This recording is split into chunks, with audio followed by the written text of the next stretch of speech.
मैं नौजवानों सिर्फ इतना कहना चाहूँगा कि हमारी ज़बान अगर एक बार काम नहीं करती है तो माँ बाप 100 बार दोहरा लेते हैं, लेकिन बुढ़ापे में जब माँ बाप के कान काम करना छोड़ जाते हैं तो एक बाप के सामने बेटा किसी बात को 3 मरतबा दोहराने के लिए तैयार नहीं होता। वो अल्लामा रूमी रहमतुल्लाहि तआला अलैह ने एक वाक़या तहरीर फरमाया कि एक शख्स की दीवार पे कौवा आके बैठ गया। वो बूढ़ा हो गया था, उसने अपने बच्चे को आवाज़ दी, बेटे ज़रा बात सुन। बेटा आ गया, उसने कहा अब्बा क्या बात है? उसने कहा बेटा ये दीवार पे क्या बैठा है, ये दीवार पे क्या बैठा है? तो उसने कहा अब्बा दिख नहीं रहा तुम्हें? कहा अगर दिखता तो तुझसे पूछता क्यों? तो उसने कहा अब्बा ये कौवा है। उसने कहा बेटे मैं ऊंचा सुन रहा हूं, थोड़ा और जोर से बोलो। उसने फिर कहा अब्बा ये कौवा है। उसने फिर तीसरी मर्तबा कहा बेटे और ऊंचा बोलो, मैं सुन नहीं पाया। बेटा बिगड़ गया, कहने लगा जब तुम्हें सुनाई नहीं देता तो शौक क्यों है बार बार पूछने का? बाप की आंख में आंसू आ गए। अल्लामा रूमी लिखते हैं कि उसने रो के कहा था बेटे जब तू छोटा था ना और एक कौवा इसी दीवार पे बैठा था, तूने 40 मरतबा मुझसे तोतली जबान में पूछा था अब्बा ये क्या है? मैंने 40 मरतबा तुझे कहा था ये कौवा है, और कहा बेटे आज तुझे मेरी आवाज से नफरत हो गई है। कल जब तू तोतली जबान में मुझसे कहता था ना अब्बा ये क्या है, हर बार मैं तेरा मत्था चूम के कहता था बेटे ये कौवा है। हर बार तेरी पेशानी को तुझे ये लग रहा है कि तेरे बाप के कान ऊंचा सुनने लगे हैं। कहा मेरे लख्ते जिगर नूर नजर बात सुन। कहा सुन, जब तू एक बात को बार बार कहता था तो हर बार मुझे ये खुशी होती थी मेरा बेटा बोलने लग गया है, मेरा बेटा बोलने लग गया है। नौजवानों में कहना ये चाहता हूँ हमारी विलादत पे हमारे बाप को कितनी खुशी होती है, हमारी पैदाइश पे कितनी खुशी होती है। हमारी विलादत हुई, बाप ने मीठा तकसीम कराया, लड्डू बनाए गए, पूरे मुआशरे में तकसीम किए गए, मेरा बेटा पैदा हुआ है, मेरे घर के अंदर शहजादा आया है। आपसे मैं इतना कहना चाहता हूँ अगर बाप को इतनी खुशी होती है तो फिर बेटे बाप की मैयत की दुआएं क्यों मांग रहे हैं? अगर बेटा बीमार हो जाता है तो बाप कहता फिरता है साहब दुआ करना अल्लाह बेटे को जिंदगी दे दे, बेटा लंबी उम्र पा जाए। अगर बेटा बीमार हो जाता है बाप रोता फिरता है मेरे बेटे की लंबी उम्र की दुआएं की जाएं। मगर अफसोस की बात है अगर बाप बीमार होता है तो बेटा कहता फिरता है मौलाना दुआ कीजिएगा ताकि बाप की मिट्टी अल्लाह को प्यारी हो जाए। अब अच्छे नहीं लगते हैं, अब परेशानी ज्यादा है, अब देखा नहीं जाता है। ये किस्मत की खराबी है जब बाप की मौत मांग रहे हो।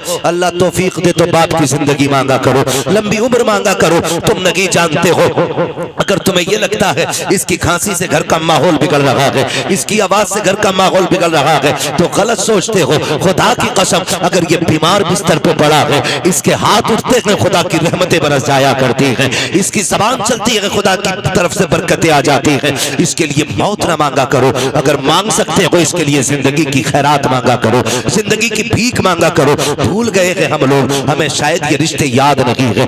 लोग तड़प जाते हैं, कहते हैं कि मेरा बाप अच्छा हुआ चला गया, गया तो घर खाली हो गया। शर्म आनी चाहिए, ये रिश्ते रब को कितने प्यारे हैं। बकरीद आने वाली है, सारे लोग गोश्त के चक्कर में पड़े रहते हैं। कोई कहता 80,000 का जानवर लिया है, कोई कहता 60 का लिया है। मेरे जैसा जानवर बस्ती में किसी का नहीं है। मुझे बताओ तो सही ये कुर्बानियां जमाने के लिए हो रही है या खुदा के लिए हो रही है? अगर रब के लिए है तो फिर ये मुकाबला कैसा है, ये दिखावा कैसा है? जानवर को ला करके दरवाजे पे बांध दिया जाता है ताकि दुनिया देख करके जाए जैसा सेठ का बकरा है ऐसा किसी का बकरा नहीं है, जैसे फला का जानवर है वैसा किसी का जानवर नहीं है। शर्म आनी चाहिए। हमारी कुर्बानियां अल्लाह के लिए हो, हमारी तमाम जितनी भी नेकियां हैं अल्लाह और उसके रसूल की रजा के लिए होनी चाहिए। कुर्बानी क्या है? क्या सिर्फ गोश्त के लिए कुर्बानी की जाती है या सिर्फ गर्दनें काटी जाती है? गौर करो प्यारे, पूरी कुर्बानी ये किसी रिश्ते की याद दिलाती है। इतनी आसानी से सिर्फ कुर्बानी कह के नहीं गुजरा जा सकता है। आप देखो तो सही तारीख का ये बाप पलटो, लोग हज करने के लिए जाते हैं, सफा मरवा की सही ये माँ बाप की और औलाद के रिश्ते की याद दहानी है। आप देखें ज़मज़म आप पिएंगे तब भी तुम्हें माँ और बेटे का रिश्ता दिखाई देगा। आप जाएंगे जब शैतान को कंकर मारेंगे वहां भी तुम्हें बाप बेटे का रिश्ता दिखाई देगा। जब गर्दन पे छुरी चलाते हो जानवर की, गौर से देखना वहां भी बेटे का बाप का रिश्ता नजर आएगा।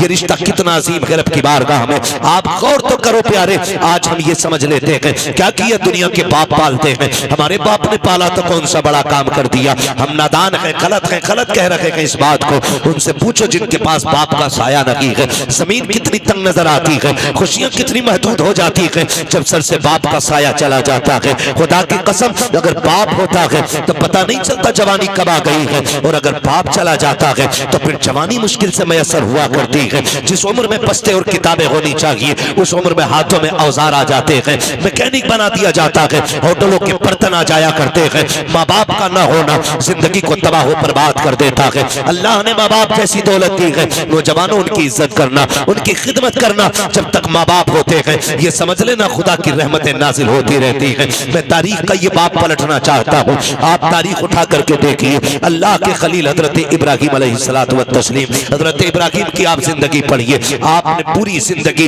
रब की बारगाह में इम्तिहानात पेश किए, क्यों ना करते, क्योंकि खलील है, अल्लाह के दोस्त हैं, कुर्बानियां पेश कर रहे हैं, इम्तिहानात की मनाजिल से गुजरते जा रहे हैं। आज जानवर कुर्बान करने की बात आती है। अभी बात बताई थी, जैसा कि कहा गया था, अभी मुफ्ती साहब ने बताया था कि जब कुर्बानी की बात आती लोग बहाना कर देते हैं, कर्जा है नहीं कर सकते, पता नहीं है चटनी नहीं चल रही है, रोटी नहीं चल रही है। और अगर कोई बेचने लग जाए अभी 1 लाख का मोबाइल खरीद लेगा, 70,000 का मोबाइल खरीद लेगा, लेकिन कुर्बानी के लिए 3500 रुपए देते हुए कलेजे फट जाया करते हैं। तुम्हें सोचना चाहिए कुर्बानी अल्लाह की बारगाह में बहुत बड़ी इबादत है। फरमाया गया कुर्बानी के दिनों में कुर्बानी से बड़ी कोई इबादत नहीं है। अगर कुर्बानी की जगह पे आप एक सोने का ढेर भी अल्लाह की राह में खर्च कर दो तब भी अल्लाह उतना राजी नहीं होता है जितना तुम्हारी कुर्बानी से अल्लाह राजी हुआ करता है। इसमें बहाने ना बनाया करें, इसमें आप हीले तलाश करके ना निकला करें। तारीख का ये बाप पलटिए, शुक्र अदा करें अल्लाह ने जानवर की कुर्बानी मांगी है। अगर बेटे की कुर्बानी मांग लेता तो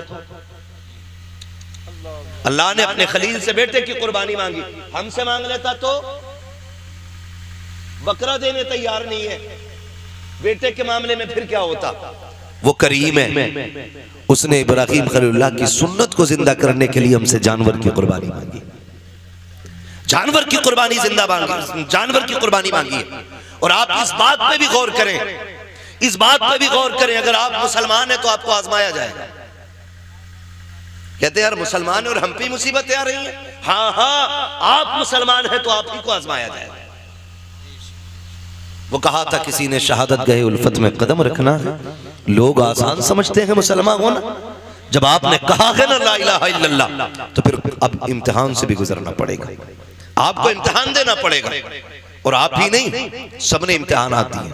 मेरे नबी फरमाते सबसे ज्यादा मुझे आजमाया गया है, सबसे बड़े बड़े इम्तिहानात मेरे रहे, मेरे महबूब के सबसे बड़े इम्तिहानात रहे। लेकिन हुजूर ने इम्तिहानों में क्या किया? तारीख गवाह है, किसी ने पत्थर मारे मेरे हुजूर ने बदले में पत्थर नहीं मारा, किसी ने सितम किए तो हुजूर ने बद्दुआ नहीं की। मक्के से निकाले गए लेकिन हुजूर ने कभी बद्दुआ के लिए हाथ नहीं उठाए।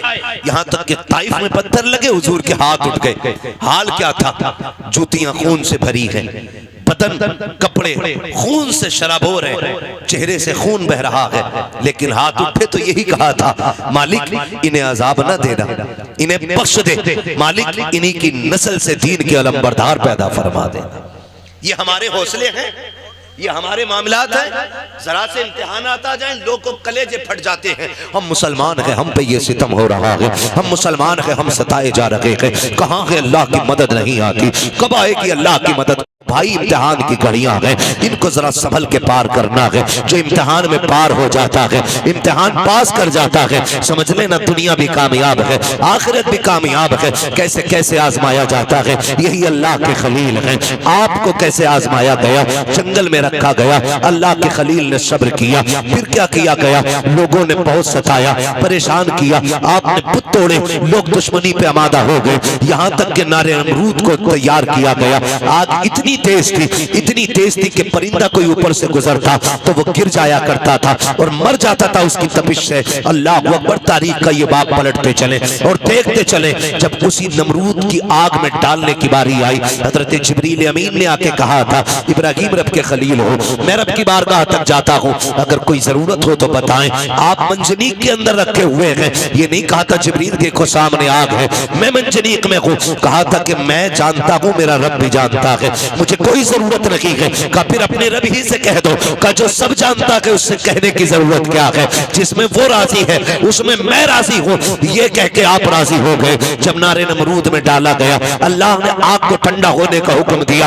आग ठंडी और सलामती वाली हुई। आप नारे नमरूद में रखे, बाहर तशरीफ लेकर के आए। उसके बाद फिर आप हजरत सारा के साथ अपना वतन छोड़ देते हैं। बहुत लंबा वाकया है। बादशाह ने पकड़ा। फिर उसके बाद बदले में आपको हजरत हाजरा भी तोहफे में पेश की गई। हजरत हाजरा से आपने निकाह किया। जब कोई औलाद न थी, अल्लाह ने हजरत हाजरा से एक बेटा अता फरमाया। जब एक बेटा पैदा हुआ, आपकी मोहब्बत ज्यादा हो गई। फरिश्ते बातें करने लगे, मालिक ये तेरा खलील है, तेरा दोस्त है, लेकिन अपने बेटे से बहुत ज्यादा प्यार करता है। रब ने फरमाया इब्राहिम का जी रब्बे जलील, कहा बेटे को अपने आप से दूर कर दो। कहा क्या करना है मालिक? कहा ऐसी वादी में छोड़ के आओ जहां पे कोई आबादी ना हो। हजरत इब्राहिम खलीलुल्लाह ने बेटे को लिया, आज वहां लेकर के आए जहां आज काबा मौजूद है। उस जमीन पे बीवी बच्चे को लेकर के आए। तारीख का ये बाप बड़े सुनहरे अल्फाज में लिखा हुआ है, बहुत गौर से सुनना प्यारे, और जाकर के बहन बेटियों को भी ये बाप सुनाना। हजरत इब्राहिम खलीलुल्लाह जब उस जंगल में आए जहां पे दरख्त का साया तक नहीं था, हरियाली तक नहीं थी, काले पत्थरों की पहाड़ियां हैं, दूर दराज तक कोई नहीं है। अल्लाह के खलील ने बीवी बच्चे को जब छोड़ा है और छोड़ के जाने लगे हैं, हजरत हाजरा ने दामन पकड़ा, साथ चलने लगी है। मुअर्रिखीन ने लिखा है 3 मील तक दामन पकड़ के हजरत हाजरा चली है और ये पूछती जा रही थी, अल्लाह के खलील बताते तो जाओ, क्यों छोड़ के जा रहे हो? कोई खता हो गई है, बताओ तो सही, क्यों छोड़ के जा रहे हो? क्या बात है? अपनी मर्जी से छोड़ के जा रहे हो या रब के कहने से छोड़ के जा रहे हो?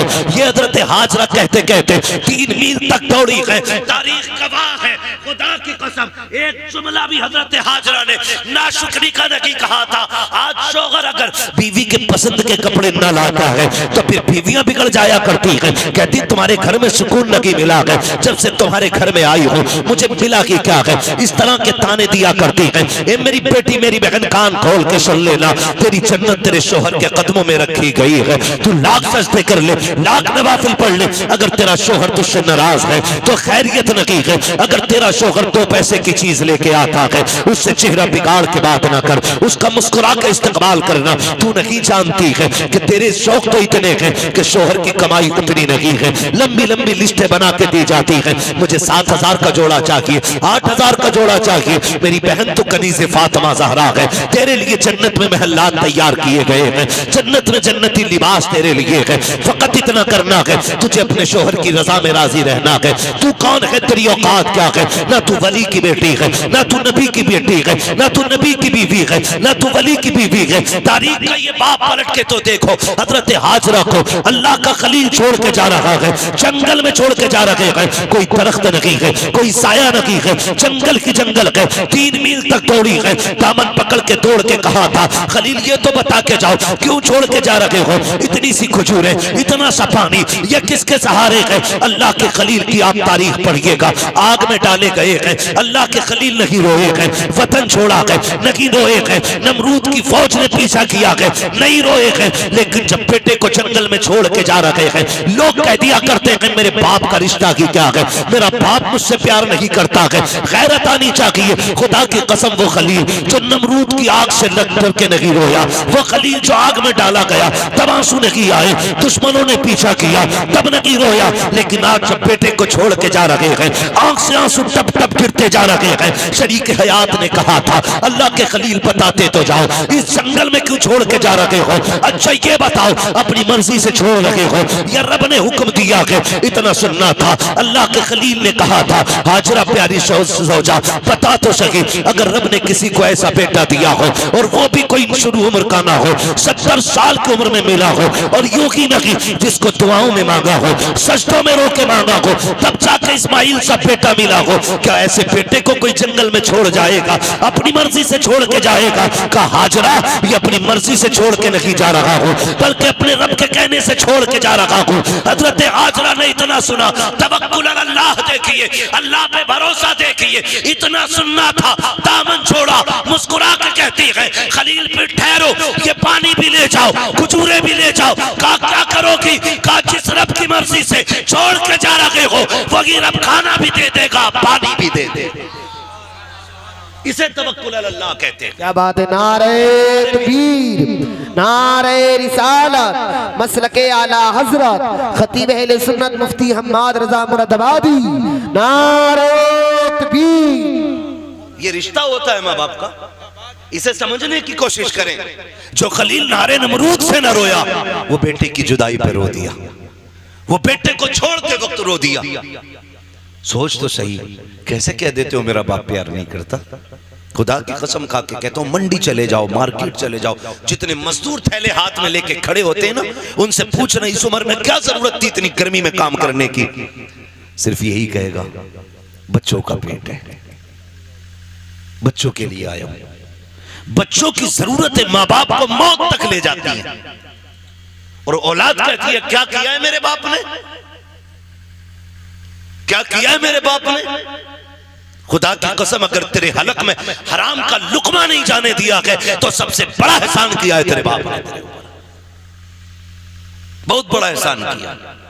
और मैं ज्यादातर नौजवान बैठे आपसे गुजारिश कर जाऊं, आप ही के रामपुर से एक दिन फोन आया, कहा गया कि मौलाना हमारे अब्बा को समझाइए। मैंने कहा बात क्या। उसने कहा रिश्ते नहीं हो रहे हमारे। मैंने कहा वजह। उसने कहा वजह यह है कि जो भी रिश्ता करने आता है वो ये पूछता है कि तुम्हारा बाप क्या करता है, या मेरे बाप से पूछता आप क्या करते। तो जब वो कहते हम रिक्शा चलाते, तो रिश्ते करने वाले लौट के चले जाते। तो उसने कहा हमें गैरत आ रही है, हमारा बाप रिक्शा चला रहा है। मैंने कहा ठंडे दिमाग से सोच, शाम को तेरा बाप आता है तो कपड़े पसीने में भीगे होंगे। कहा हाँ। तो मैंने कहा उसके तलवे चूमा कर, वो पसीना बहा के कमा के लाता है, किसी का खून बहा के कमा के नहीं लाता है। हमारी दुनिया को हो क्या गया है, हमें करोड़पति चाहिए, चाहे दलाल हो, रिश्वतखोर हो, ब्याज लेने वाला हो, हराम की दौलत इकट्ठे करने वाला हो। ये चार चांद कब तक, जब तक मौत नहीं आ रही। जिस दिन मरोगे तो याद रखना, गरीब की भी कब्र वही बनती है जहां अमीर की बनती है। फिर इतराना किस बात पर है। नौजवानों, अपने मजदूर बाप की इज्जत करना, मजदूर बाप की इज्जत करना। उसने कम से कम तुम्हें हलाल के लुक़मे खिलाए। फरमाया गया जो हराम के लुक़मे खा के पड़ेगा जिस्म, वो जहन्नम का ईंधन बनाया जाएगा। क्या यह एहसान नहीं किया बाप ने कि ईंटें ढोता रहा, रक्शे चलाता रहा, बोझ उठाता रहा, लेकिन किसी के आंसू बहा के पैसा नहीं लाया, किसी का हक मार के पैसा नहीं लाया, किसी को सता के पैसा नहीं लाया। तुझे क्या पता है, लोग कहते मजदूर के घर बेटी नहीं देनी है। मैं कहता हूं अगर बेटी देनी है तो मजदूर के घर दे। खुदा की कसम, तेरी बेटी को जो इज्जत मजदूर के घर मिल सकती है वो दुनिया के दौलतदार के घर नहीं मिलेगी। किसी रिश्वतखोर या ब्याजुए के घर जाकर के तेरी बेटी को वो इज्जत नहीं मिलेगी जो एक मजदूर के घर तेरी बेटी को इज्जत और सुकून मिल सकता है। वजह ये है आज हम इज्जत मजदूर को जलील समझते हैं। महबूब की चौखट है। एक गरीब सहाबी आए, आका करीम को सलाम पेश किया, अर्ज करते हैं या रसूल अल्लाह, आज माशरा बहुत बिगड़ता जा रहा है, क्या बात है। आका हम मजदूर डिपार्टमेंट से ताल्लुक रखते हैं, हमारी मजदूरी नहीं दी जाती है, लोग पैसा मार लेते हैं, आका में कई कई दिन तक धक्के दिए जाते हैं। मेरे नबी ने इतना सुना उठ के खड़े हो गए।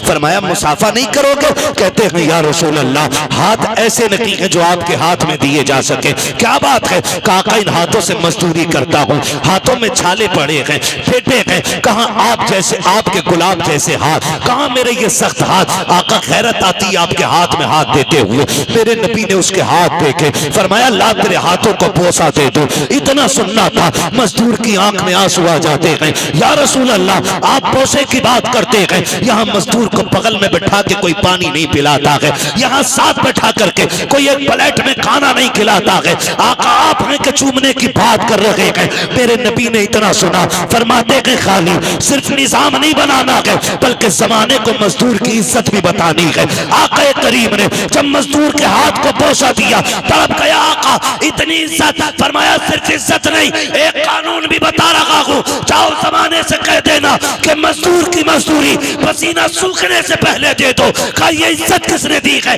तो बता देना ये इज्जत मदीने वाले मुस्तफा ने अता की। हम मजदूर को हिकारत से देखते हैं, और मेरे नबी ने फरमाया लो एक इज्जत का ताज और दे रहा हूं। हुजूर कौन सा? फरमाया अल कासिबु हबीबुल्लाह, जो मेहनत मशक्कत करके कमाएगा कयामत में अल्लाह उसे अपने हबीबों की सफ में जगह अता फरमाएगा। तो कम से कम इतना ख्याल करें नौजवानों, हम तो अपने बाप की मेहनत का ख्याल करें। अगर ये दुनिया वाले हमें मजदूर का बेटा कहते हैं तो कहने दें, हमें उस बाप की इज्जत करनी है जिसने चौक में गालियां खा के मजदूरी पे धक्के उठा के हमें पाला है।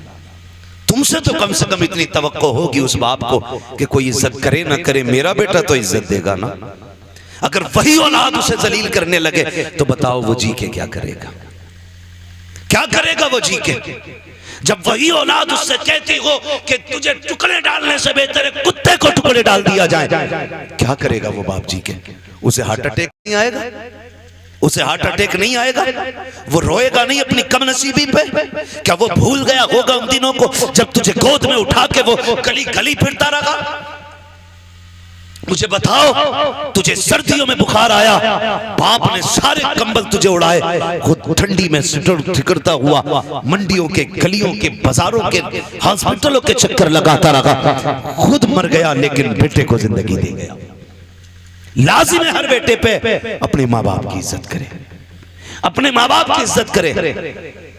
पढ़े तारीख, आप कभी ये नहीं कह सकते अपने बाप से आपने क्या किया मेरे लिए। खुदा की कसम जितना एक बाप कर देता बेटे के लिए, कोई तुम्हारे लिए उतना नहीं कर सकता।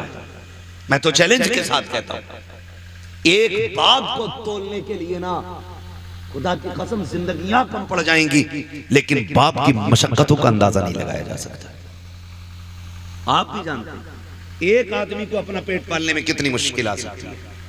कोई मुश्किल बात है एक आदमी को पेट पालना? कोई मुश्किल बात नहीं, और कोई मशक्कत भी नहीं। अकेला बंदा कहीं भी खा पी के गुजारे कर लेता है, लेकिन दुनिया भर की सहूलतें बाप औलाद के लिए उठाता है, औलाद के लिए उठाता है। बेटा पैदा हो मीठा तकसीम करता है, जवान हो जाए तो निकाह की तैयारियां करता है। हाँ, आप देखें ना मास्टर इरफान साहब, इन्होंने इतना खर्च किया। मैं कहता हूं कि अगर और इनका बेटा ना इनकी दवा के लिए सिर्फ इतना खर्च कर देना जितना आज इन्होंने किया अपने बच्चों के लिए, तो शायद बड़े सुखी रहेंगे। लेकिन हम भूल जाते हैं, हम अपने बाप की दौलत को अपनी समझते हैं, लेकिन अपनी दौलत को बाप की दौलत नहीं समझते। ये कड़वी सच्चाई है। जो बाप कमाता रहा है, तुम अपनी मर्जी से फर यारों में उड़ाते रहे, फर उड़ाते रहे। अब्बा आज मेरा बर्थडे है, अब्बा आज मैं पास हूं, यारों को पार्टी देनी है। वो कैसे कमा के लाता रहा उसने तुमसे नहीं बताया। जो तुम मांगते रहे वो देता रहा। उसने बुढ़ापे में इतना कहा था, बेटे खांसी बढ़ गई है, एक सिरप चाहिए। तुमने मुंह बिगाड़ के कहा तुम्हारे खर्चे उठाऊं या औलाद के खर्चे उठाऊं? लोग कहते हैं बाप उस दिन मरा जिस दिन सांसें रुकी। मैं कहता हूं नहीं, ये तो उस दिन मर गया था जिस दिन बेटे ने हाथ रोक लिया था, उसी दिन बाप मर गया था। खुदारा बदलो अपने आप को, अपने बाप की इज्जत किया करो। और दुनिया में तुम्हारे बाप को कोई इज्जत नहीं देता, तुम इज्जत दे के बताओ कि तू किसी की नजर में जलील होगा, लेकिन मेरी नजर में तेरी इज्जत एक बादशाह से ज्यादा है। ये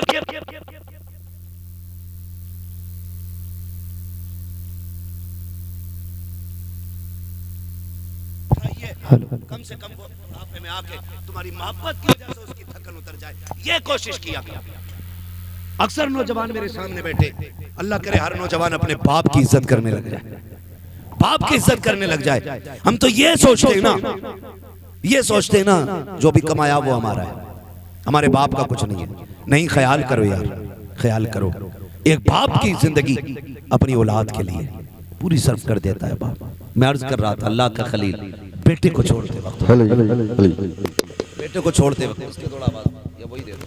बेटे को छोड़ते वक्त अल्लाह के खलील रो दिए। तारीख का ये बाप भी पलटे। तवज्जो है?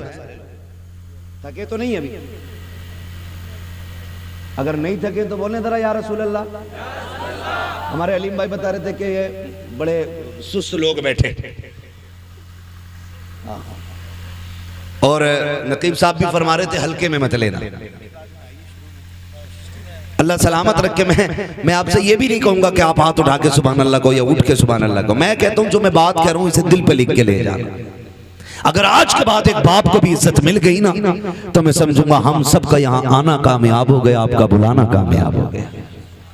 बस यही कोशिश रहती है। मेरी तकरीर तबे यार को बेचैन करती है, सबब के आगे वही कहता हूँ जो दिल पर गुजरती है। मुझे बहुत दूर से बुलाया है, मैं बज़ाहिर तो मुरादाबाद का हूँ, और लेकिन पूछा मुफ्ती साहब क़िबला से, अपने भी घर आना पड़ता तो जहाज से ही आना पड़ता है। हाँ, बिना फ्लाइट के अपना घर भी मैसर नहीं होता है। अल्लाह ने ये ड्यूटी लगा रखी है, जब तक वो चाहेगा ये नौकरी अंजाम देते रहेंगे। मगर आपसे इतनी गुजारिश है, इतनी मेहनत से हमारे इरफान भाई ने ये महफिल सजाई है, ये कोशिशें की हैं, आपके बैठने का इंतज़ाम किया है, सिर्फ इसलिए किया था कि हमारी बस्ती वालों तक दीन की कुछ बातें पहुँच जाए, दीन की कुछ बातें पहुंच जाएं। अल्लाह करे आज के बाद किसी बाप को इज्जत मिल जाए, कोई मां मुस्कुराने लग जाए। खुदा की कसम फिर समझ लेना, इनका ये जो सारी कोशिशें करना है अल्लाह की बारगाह में मकबूल हो गया। अल्लाह के खलील तो छोड़ के आ गए, हजरत हाजरा ने बेटे को लिया, पलट के उसी जगह पे आई जहां छोड़ के गए थे। पहली शाम आई, जब शाम आई तो दरिंदे जानवर बाहर निकल के पहाड़ियों से आए, बाहर निकल के आए पहाड़ियों से और चीखने लगे। जब बोलने लगे, हजरत हाजरा की गोद में हजरत इस्माइल है। आपने ना एक खारदार लकड़ी तोड़ी दरख्त से, किसी पेड़ की कोई शाख तोड़ी और उसको आसमान में घुमाया। फिर आपने जानवरों को मुखातब करके कहा, खबरदार, शर्म नहीं आती है? देख नहीं रहे हो किस पे भौंक रहे हो? मैं एक नबी की माँ हूँ, एक नबी की बीवी हूँ। मेरी गोद में जो लाल है कोई आम बेटा नहीं, मेरी गोद में रब का इस्माइल लेटा हुआ है, रब का इस्माइल लेटा हुआ है। का खबरदार, भौंकने की जरूरत ना करना, हम पे भौंकने का मतलब है नबी की इज्जत पे भौंकना। इतना कहा, सारे जानवर पलट के चले गए, सारे चले गए। फिर वो पानी, वो खजूरें, वो सत्तू, वो क्या, सब कुछ जो भी दिया था कब तक चलना था, सारा ही खत्म हो गया। जो भी जो भी खाने पीने का सामान था खत्म हो गया। लेकिन माँ होती है। फिर वो वक्त भी आया कि माँ के सीने का दूध भी खुश्क हो गया। फिर जब बेटे ने सूखी ज़बान होठों पे फेरी तो माँ से देखा ना गया। तारीख गवाह है, हज करने के लिए जाओ, हुक्म होता है सफ़ा मरवा की सही करो। मालिक ये क्या है? कहा यहाँ मेरी हाजरा दौड़ी थी। फिर क्या करना है? कहा जब तक दौड़ेगा नहीं तेरा हज पूरा नहीं होना है, तुझे दौड़ना जरूरी है। मालिक क्यों दौड़ाया गया? कहा जब जब यहाँ आके तुम दौड़ोगे ना तो तुम्हें माँ और बेटे की मोहब्बत का एहसास हो जाएगा। एक माँ ने बेटे की मोहब्बत में कितने चक्कर लगाए हैं, 7 चक्कर लगाए। माँ तो माँ होती है। बेटे को लिटाया जमीन पे, आपने एक पत्थर इधर से रखा, एक इधर से रखा, एक पत्थर ऊपर से रखा, 3 पत्थरों से बेटे का थोड़ा सा धूप का साया किया। उसके बाद दौड़ लगाई है पानी की तलाश में। आप दौड़ करके पहाड़ के सिरे पे चढ़ी है, चारों तरफ देखा पानी नजर नहीं आया। फिर ख्याल आया मेरे बेटे को कोई जानवर न ले जाए। फिर पलट के वापस आई है, फिर बेटे की खुशकी देखी है, फिर दौड़ लगाई है। बाज मार्रिखीन ने यहाँ तक लिखा है कि 7वें चक्कर पे हजरत हाजरा गिर जाती है। अल्लाह अकबर, जब गिरी है इधर हजरत इस्माइल ने एड़ियां रगड़ी है। जब एड़ियां रगड़ी, रब ने फरमाया जिब्रील जी रब्बे जलील जल्दी कर दौड़ के जा करके मेरे इस्माइल की एड़ियों की जगह से चश्मा जारी करके। तारीख गवाह है हजरत हाजरा ने खुद को संभाला और दौड़ करके आई। क्या देखती है? जहां बेटे के पैर लग रहे थे वहां से पानी का चश्मा जारी हो गया है, चश्मा जारी हो गया है। आज दुआ के लिए तुम मियाओं के चक्कर लगाते हो, खानकाहों में डूब जाते हो। जिससे दुआ लेनी थी तुमने उससे दुआ नहीं दी। अगर तकदीर बिगड़ रही है, बरकत नहीं हो रही है, जाके माँ से दुआ ले ले। खुदा की कसम, जिसकी कहीं नहीं सुनी जाती है उसकी माँ की चौखट को सुन ली जाती है। नारे तकबीर, नारे रिसालत, मसलके आला हजरत मुफ्ती हम्माद रजा मुरादाबादी सवी अख्तर रामपुरी, नारे तकबीर। मुफ्ती साहब फरमा रहे हैं भाई, ये लोग सुन रहे हैं। तो मैं तो ये समझता हूं कि अगर दिल हुजूर से लग जाए तो फिर महफिलों से लोग उठा नहीं करते। वाह वाह वाह, बहुत। हाँ, और अगर महफिल में दिल लगने लग जाए तो समझें कि हुजूर की नजरें करम हो गई है, हुजूर की नजरें करम हो गई है। हुजूर आपकी तरफ नजरें करम फरमा चुके हैं। बस मैं आपसे इतनी गुजारिश करूंगा, फरमाएगा या अय्युहल्लज़ीना आमनू उदखुलू फिस्सिल्मि काफ़ा, ए ईमान वालों पूरे पूरे इस्लाम में दाखिल हो जाओ, पूरे पूरे दाखिल हो जाओ। अल्लाह तौफीक दे। कुर्बानी आ रही है तो सारे लोग कोशिश करें, कुर्बानी करें, जिन पर वाजिब है करेंगे इंशाअल्लाह। जिन पर वाजिब करेंगे इंशाअल्लाह। उम्मीद है जितने नौजवान बैठे हैं जो भी साहिब निसाब होंगे इंशाअल्लाह वो कुर्बानी ज़रूर करेंगे। हाँ, अल्लाह ताला हमें अपनी सच्ची मोहब्बत अता फरमाए। और थोड़ा सा ख्याल करें, एक पैगाम आखिर में चलते चलते मैं ये भी दे दूँ मेरे भाई, कोशिश ये करनी है, कुर्बानी अक्सर और बेशतर हम लोगों के यहाँ होती है। होता क्या है कि हम अक्सर उनके घर गोश्त भेजते हैं जिनके घर से हमारे घर गोश्त आता है ना? उनके घर गोश्त भेजते हैं ज्यादातर जिनके घर से हमारे घर आता है, यानी जिनके घर से हमारे घर गोश्त नहीं आता उनके घर हम गोश्त नहीं भेजते। और बात बताऊं अगली, बुरा ना मानिएगा, मैंने पहले ही कहा था, वही कहता हूं जो दिल पर गुजरती है। अगर किसी बंदे ने एक बड़े का कुर्बानी की और एक बकरे की कुर्बानी की तो कमजोर लोगों में बड़े की बोटियां भेजी जाती हैं और बड़े लोगों में छोटे की बोटी भेजी जाती है। यही होता है ना? हाँ, कहेंगे भी नहीं हाँ, क्योंकि शर्म आती है। मैं तो ये नहीं कह रहा कि आप करते हैं, लेकिन होता है कुछ जगह पे ऐसा। मैं आपसे ये कहूंगा यार, वो भाई अल्लाह तौफीक दे। तो पहली बात तो ये कि 4-4 बोटियां बांटने का रिवाज है, 8-8 बोटी बांट रहे हैं, कम से कम इतनी तो दो जो कम से कम एक वक्त का खाना हो जाए किसी के घर का। कुछ जगहों पे तो हजरत मसला ये है कि बकरीद के गोश्त से मुहर्रम का हलीम बनाते हैं। ये कंडीशन हमारी कौम की है। कुर्बानी के बाद ऐसा फ्रिज में पैक करते हैं कि मुहर्रम की 9 तारीख को ही निकलता। बड़े सनीचर लोग हैं भाई, डॉक्टर से पूछो तो गोश्त जितना बासी होता जाएगा ना उतनी बीमारियां उसमें बढ़ती चली जाती हैं, और दही जितना बासी होता जाएगा उतना मुफीद होता जाता है। कई बार तो खा खा के लोग बीमार हो जाते हैं। मैं तो कहता हूं कुर्बानी की बरकत है, वरना लोग मर जाएंगे इसे खा के। कितना वक्फा रह जाता है कुर्बानी से मुहर्रम तक का? 1 महीना ना, 30 दिन कुछ थोड़ा थोड़ा निकाल के खाते रहते हैं। अल्लाह पे भरोसा रखो यार, जो आज दे रहा है वही आपको कल भी देगा। बोलो देगा क्या नहीं? अच्छा, आपने देखा होगा कि ये जो परिंदे उड़ते हैं रोज सुबह सुबह, शाम को जब आते हैं कुछ बचा के लाते हैं या खाली खा के आ जाते हैं? क्या करके आते हैं? बोल सकते हैं तो बोले सर, अल्लाह ने जबान दी है तो। खा के आ जाते हैं ना, रख के तो नहीं लाते। अगले दिन फिर उड़ते हैं, फिर खा के आते हैं। और ताज्जुब की बात यह है कि भूखे जाते हैं और पेट भर के वापस आते हैं। इनका कोई खेत है, बिजनेस, मंडी? अच्छा, इतनी तपिश, इतनी गर्मी है अभी कि हर जगह पानी भी मैसर नहीं है। आदमी को 24 घंटे पानी ना मिले पागल हो जाए। जंगलों में पानी नहीं, लेकिन परिंदे फिर भी जिंदा हैं। फिर वो जिंदा कैसे? पानी कौन देता है? अल्लाह देता है ना। वो रोज खा के उड़ के आ जाते, छोड़ के नहीं आते, क्योंकि उनका भरोसा ये है कि हमें रब देने वाला है। क्या बात है भाई, बहुत अच्छा है। रब देने वाला है। जानवरों का भरोसा अल्लाह पर है, इंसान 1 महीने के लिए रख के पड़ा। ये तो कुर्बानी का है, लोगों ने जन्नत का उठा के रखना शुरू कर दिया था, तो अल्लाह ने वो बंद कर दिया था।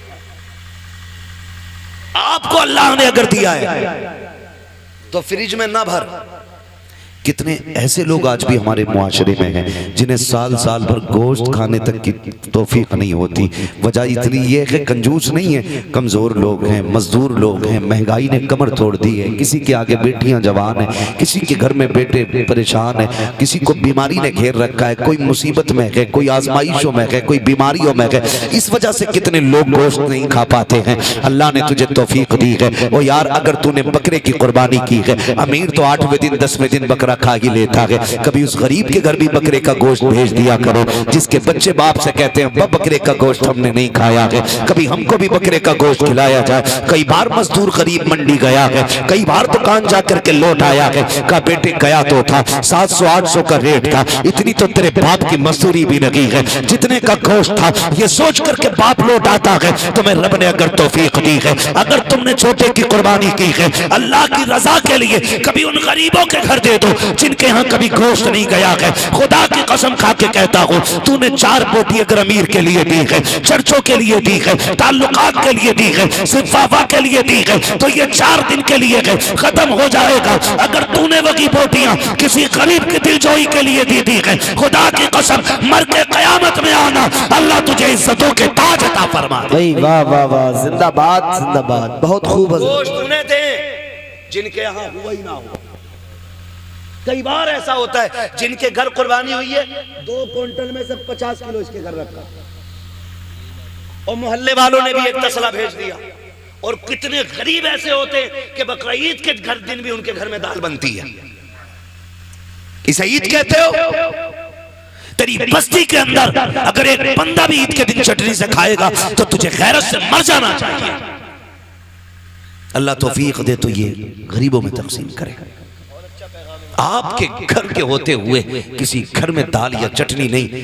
आज ये रब की दावत का दिन है, रब की दावत का दिन है। हर घर में गोश्त की खुशबू आनी चाहिए, हर घर में तकसीम करें। और याद रखिए जो अल्लाह के लिए करता है फिर अल्लाह कभी उसको गिरने नहीं देता है, गिरने नहीं देता है। और वो लोग बेवकूफ़ हैं जो उठा के रखते हैं।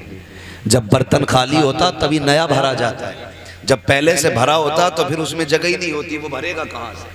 आप खाली करते रहो, मेरा रब तुम्हारे बर्तनों को भरता रहेगा।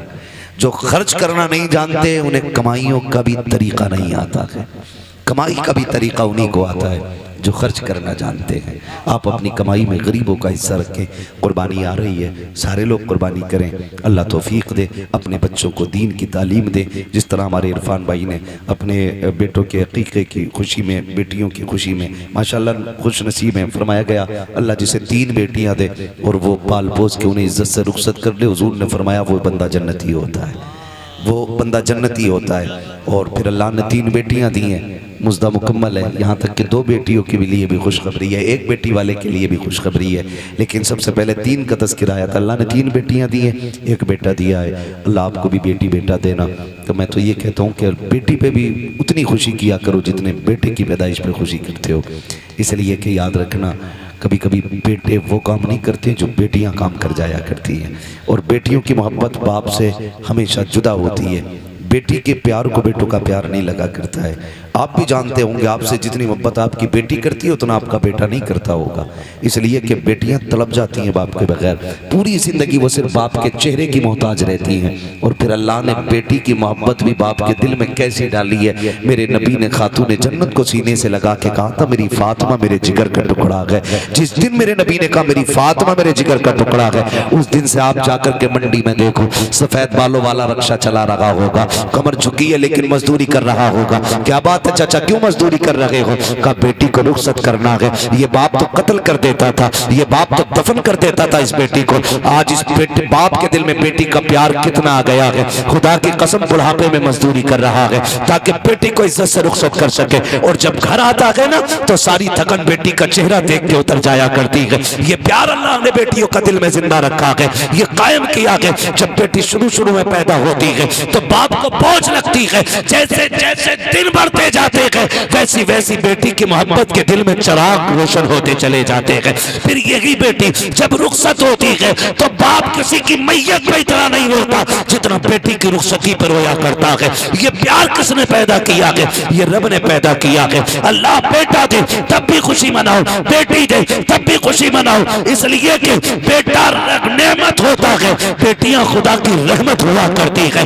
नेमत का हिसाब दोगे, रहमत का हिसाब नहीं होगा। और फरमाया गया कि बेटियां बाप के लिए जहन्नम की और बाप के दरमियान दीवार होती है। जिनको बेटियां रब ने दी है सिर्फ बेटी नहीं दी गई है बल्कि उसे जन्नत का परवाना दे दिया गया। अल्लाह हमें बेटियों की इज्जत करने की तौफीक अता फरमाए, बेटियों से प्यार करने की तौफीक अता फरमाए। हम अपने बेटे बेटियों की खुशी में इसी तरह की महफिलें आबाद करते रहें। बस जो हुए गलत उनको माफ़ फरमाए रब्बे कायनात। जिंदगी ने दिया साथ, फिर होगी मुलाकात, चमन रहा फूल खिलेंगे, जिंदगी रही फिर मिलेंगे। मुसाफिर हम भी, मुसाफिर हो तुम भी, किसी मोड़ पर फिर मुलाकात होगी। फ़कीरान आए सदा कर चले, सदा खुश रहो ये दुआ कर चले। सारे लोग कलमा शरीफ पढ़ लीजिए, ला इलाहा इल्लल्लाह मुहम्मद रसूलुल्लाह। मेरी सारी बातें याद रखेंगे, माँ बाप की इज्जत करेंगे इंशाल्लाह। सारे बोले इंशाल्लाह और जोर से। अपनी जिंदगी में अपने बाप को दुख नहीं होने देना है। कोई हमारे बाप को इज्जत देना दे, हम अपने बाप को इज्जत देंगे। दुनिया कितना भी नीचा समझे, लेकिन अपने बाप को यह एहसास दिलाएंगे कि हम अपने बाप को एक बादशाह से ज्यादा इज्जत देते हैं। हमारी जिंदगी में हमारे बाप का वो वकार है जो बादशाह का वकार रियाया की नजर में होता, ये हमें एहसास दिलाना है और अपने बाप की खिदमत करनी है। अगर उनकी जिंदगी आपको मिल गई है तो आप खुश नसीब होंगे अगर उनकी खिदमत करके जन्नती हो जाए। आपकी कमाई अगर बाप पे लग रही है तो आप नसीब वाले हैं। किसी की कमाई कुत्तों पे लगती है, किसी की कमाई मुकदमों में लगती है, किसी की कमाई झगड़ों में लगती है, किसी की कमाई बीमारियों में लग जाती है। नसीब वाले हैं जिनकी कमाई माँ बाप के काम आ जाया करती है। अपनी कमाई का हिस्सा अपने माँ बाप पे खर्च कीजिएगा। दूसरी बात मैंने कही थी, कुर्बानी आ रही है, जिन पे कुर्बानी वाजिब है वो सारे लोग कुर्बानियां करें। तीसरी बात एक और ये भी कही मैंने कि खुदारा अपने दुश्मनों को माफ करने का हौसला पैदा करें। अगर आजमाइशें हों अल्लाह की तरफ से, कोशिश ये करें कि हम इस आजमाइश में मुकम्मल उतरेंगे। मुसीबत आए सब्र करना है, अल्लाह इज्जतें दे शुक्र करना है। शुक्र करने के तरीके ये होते हैं, अल्लाह ने दौलत दी है तो अल्लाह का जिक्र किया जाए, अल्लाह को राजी किया। ये नहीं कि प्रधान के बेटे पे दौलत आ गई तो वो डीजे न बजा रहा है, लड़कियां नचा रहा है ला करके। ये कोई कमाल नहीं है। मौत आनी है, मौत आनी है, सबको मरना है। पैसा तो अगर बात की जाए तो सभी पे होता है, लेकिन सबकी दौलत उस्मानी नहीं होती है। दौलत उस्मानी वो होती है जो अल्लाह और उसके रसूल के नाम पे खर्च की जाती है। अल्लाह और उसके रसूल के नाम पे जो दौलत खर्च की जाती है, तो कोशिश ये करें हम अपनी कमाई को हराम जगह नहीं हलाल जगह खर्च करेंगे ना इंशाल्लाह। ऐसे सारे नौजवान वादा करते हैं इंशाल्लाह माँ बाप की इज्जत करेंगे, रिश्तों का ख्याल करेंगे। याद रखिएगा मैंने कहा जैसे इरफान भाई ने आज अपने बच्चों की खुशी मनाई है ना, हमारे बाप ने भी हमारी विलादत की खुशी मनाई होगी। इतनी खुश हुए होंगे वो, बल्कि इनसे भी ज्यादा खुश हुए होंगे। हर कोई यही अपने बारे में तसव्वुर करे तो कोशिश ये करें हमें अपने माँ बाप को दुख नहीं देना है। कुर्बानी में जब गोश्त की बारी आए तो तकसीम करना है, दो बोटियां नहीं, कम से कम इतना देना है कि किसी के एक घर की किसी दिन की हंडिया हो जाए। कभी कभी इतना तो किसी के लड्डू किसी के घर की मुसीबत बन जाते है ना। किसी मोहल्ले में बेटा पैदा हुआ किसी के तो 2 लड्डू भेज दिए, तो घर में बच्चे 4, लड्डू 2। या तो इस हिसाब से लड्डू दिया करो जितने मेंबर हैं उतने दे दो। तो कभी कभार लठियां चल गई घर में, आग लगे ऐसे लड्डुओं को भाई जो किसी के घर का चैन उड़ा दे। अगर दिया भी करो तो इतना दिया करो कि किसी के घर में झगड़ा ना। समझ रहे मैं जो कुछ कहना चाह रहा हूं? 4 बोटी नहीं देनी है, कम से कम इतना दो कि एक वक्त गरीब के घर की हंडिया हो जाए। इतना कम से कम दिया करो। अल्लाह ताला हमें महबूब के तरीके पे अमल करने की तौफीक अता फरमाए। वमा अलैना इल्लल बलाग। सारे लोग मेरे साथ पढ़ लें, अस्तगफिरुल्लाह रब्बी मिन कुल्लि ज़ंबिन व अतूबु इलैहि वमा अलैना इल्लल बलाग। अस्सलामु अलैकुम व रहमतुल्लाहि व बरकातुहू।